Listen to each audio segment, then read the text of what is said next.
Welcome to VLearn Virtual Learning Network. This is session number 5 of Company Law and the topic is Memorandum of Association.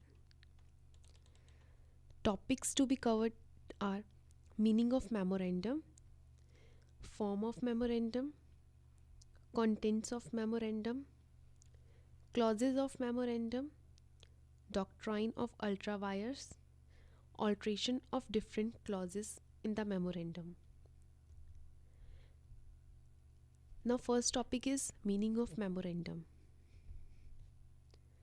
Under the section 228 of the Companies Act, memorandum means the memorandum of association of a company as originally framed or as altered from time to time in pursuance of any previous company law or of this act.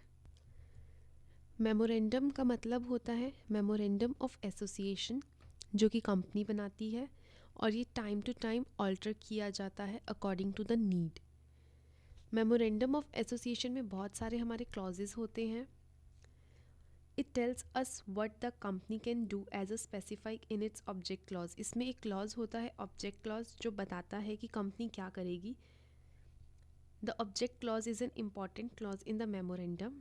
जो object clause होता है most important clause होता है memorandum of association में, as it tells us the scope of activities of the company, जो हमें बताता है कंपनीज़ की एक्टिविटी के बारे में। And the memorandum of association of a company is it's character.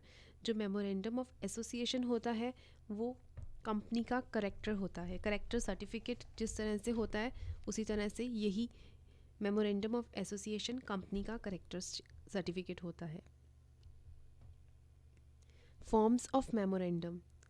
Basically, the different form are applicable to different type of companies. There are 4 tables. Table B, a company limited by shares. जो company limited by shares के लिए होती है उनके लिए table B होता है. A company limited by guarantee and not having a share capital. जो company limited by guarantee होती है but share capital नहीं होती उनके लिए table C होता है. Table D for the companies limited by guarantee and having a share capital.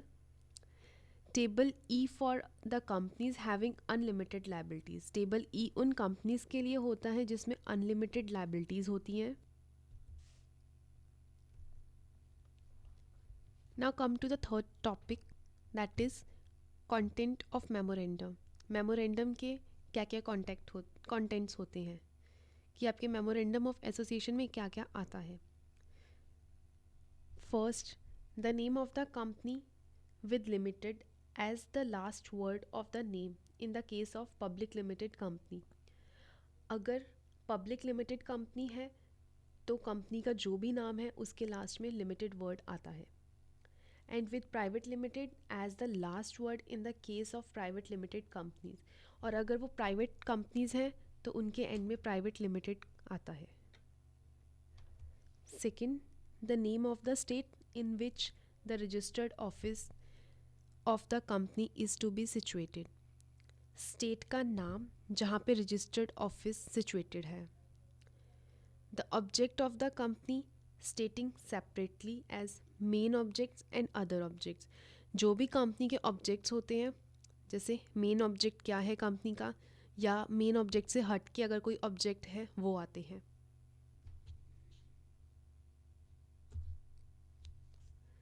The declaration in the case of company limited by shares or by guarantee that the liability of the members is limited.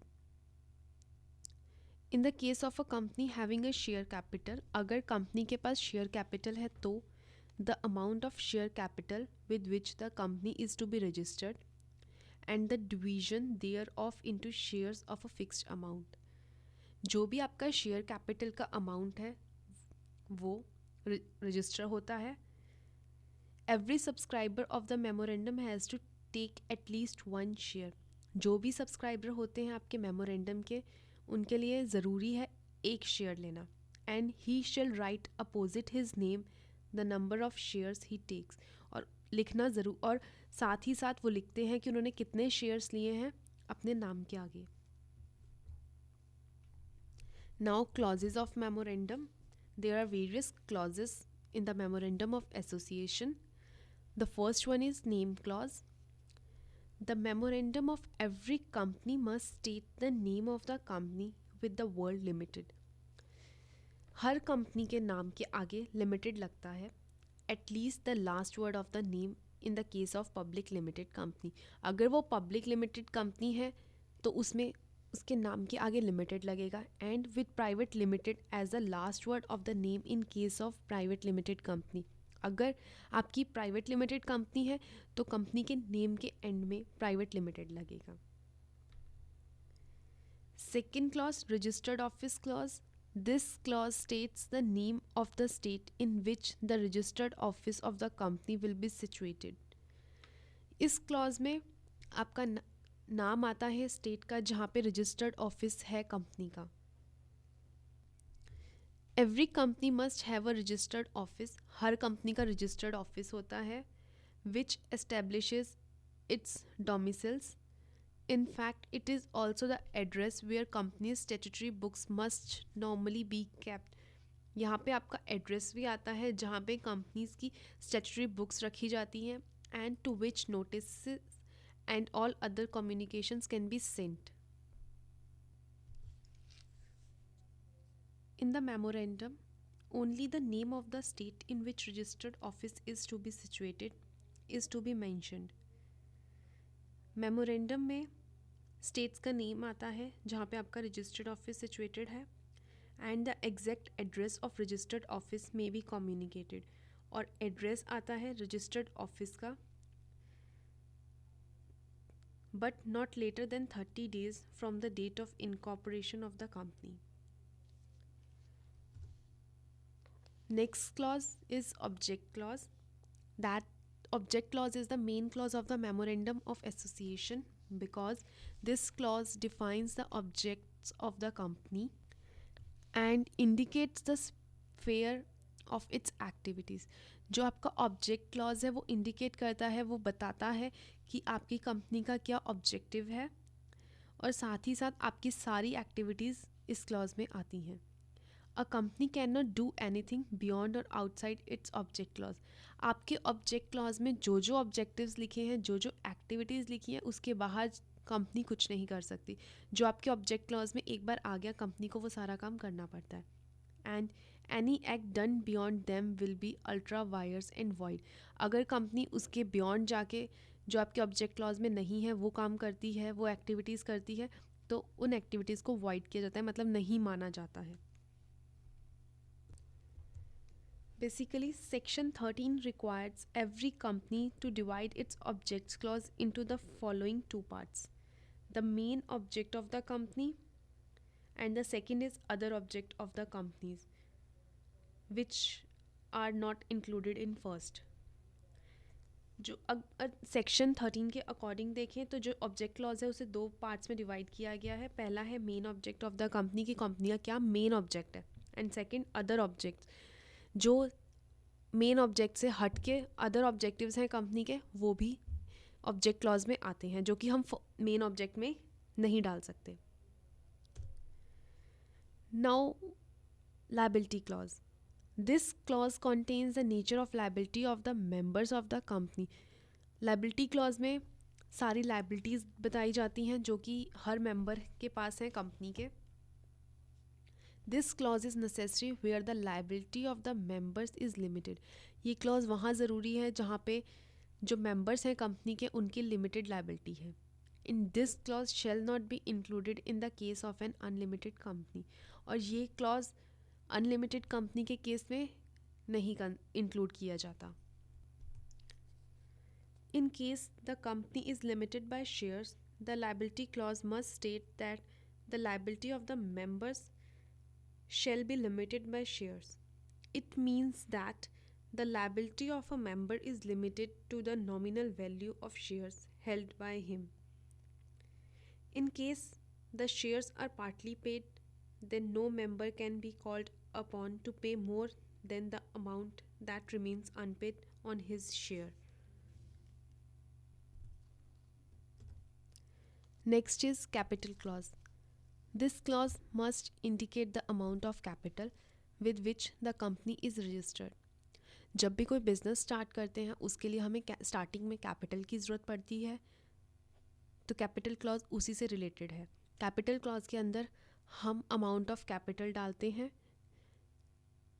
And is known as a registered और authorised और nominal capital, जो कि आप registered, authorised और nominal capital कहलाती है. In the case of public company having a share capital, a share may be either a preference share or an equity share. Thus, a company's capital may be preference share capital and equity share capital. This clause shall state the number and value of shares into which the capital of the company is divided. अगर company के पास share capital है तो या तो वो preference share से होगी या इक्विटी शेयर से. और इस क्लॉज में आपको ये भी बताना पड़ता है कि आपने अपनी कंपनी की कैपिटल को कितने में, मतलब कितने पार्ट्स में डिवाइड किया है. आपने शेयर कैपिटल कितने से, प्रेफरेंस शेयर से कितने कमाए हैं और इक्विटी शेयर से कितने. Doctrine of ultra vires. The term ultra means beyond and the term wires means the powers. Thus, ultra wires a company means beyond the powers of the company. It means आपने जो भी अपने object clause में लिखवाया है कि आपका क्या ऑब्जेक्टिव है, क्या आपका मेन ऑब्जेक्ट है, क्या आपका अदर ऑब्जेक्ट है, आप उन ऑब्जेक्ट्स के बियॉन्ड कोई काम नहीं कर सकते. अगर आप करते हो उन ऑब्जेक्ट्स के अगेंस्ट कोई काम या उन ऑब्जेक्ट्स के बाहर कोई काम, तो वो आपका वैलिड नहीं माना जाएगा. ये सब आपका ऑब्जेक्ट क्लॉज के अंदर आता है. That is any act which is beyond the stated purpose it's ultra vires the companies. Means कि अगर आप इसके बाहर कोई काम करते हो ऑब्जेक्ट क्लॉज के बाहर, तो उसे हम अल्ट्रा वायर्स कहेंगे. Alteration of different clauses in the memorandum. जो मेमोरेंडम ऑफ एसोसिएशन में जितने भी क्लॉजेज आते हैं, हम उनकी ऑल्ट्रेशन कैसे करते हैं. First one is change in name. The name of a company may be change at any time. Company का नाम हम कभी भी चेंज कर सकते हैं. First, passing a special resolution at a general meeting of the company. जब company की जनरल मीटिंग होती है उस टाइम एक स्पेशल रेजोल्यूशन पास करके.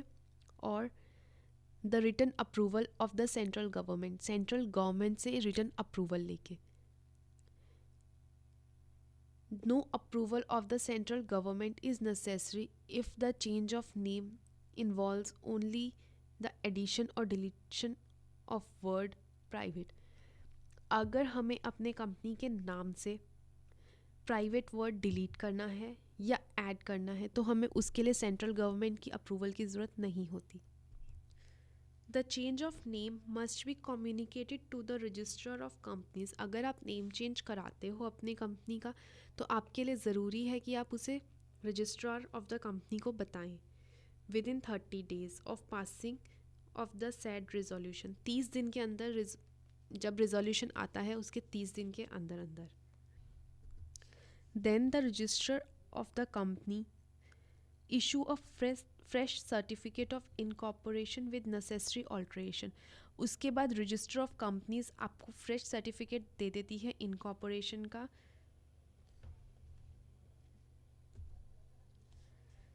Change of registered office. अगर आपका रजिस्टर्ड ऑफिस चेंज होता है तो the registered office of the company may at any time be shifted from one place to another. Register office जो कंपनी का होता है वो कभी भी एक प्लेस से दूसरी जगह शिफ्ट किया जा सकता है, but within the same city, same city के अंदर अंदर ही. The company is only required to inform the registrar the new address within 30 days of the change. Then it is the duty of the company कि वो registrar को inform करे 30 दिन के अंदर अंदर. But if the registrar office is to be shifted from one city to another but within the same state. Change in object clause. Object clause is the most important clause. Object clause जो है most important clause है memorandum of association का, and any alteration in this clause has wide implication. और अगर आप कोई भी change करते हो ऑब्जेक्ट क्लॉज में, उसका बहुत बड़ा असर दिखता है, क्योंकि आप ऑब्जेक्ट क्लॉज में अपने ऑब्जेक्ट्स डालते हैं कि आपका मेन ऑब्जेक्टिव क्या है या अदर ऑब्जेक्टिव क्या है. और इसमें अगर आप कोई भी चेंज करते हो, इट मीन्स आप अपने ऑब्जेक्टिव में चेंज कर रहे हो. So some restrictions have been placed on the right of a company to alter this clause.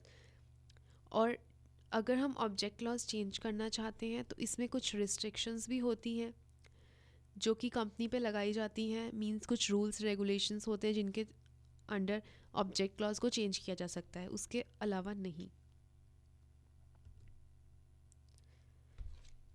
There are some questions on the basis of this session. First one is, what is the purpose of memorandum of association? कि memorandum of association का purpose क्या होता है, company क्यों बनाती है memorandum of association. Second, what do you understand by the doctrine of ultra wires? कि doctrine of ultra wires क्या होता है, उससे आप क्या समझते हैं.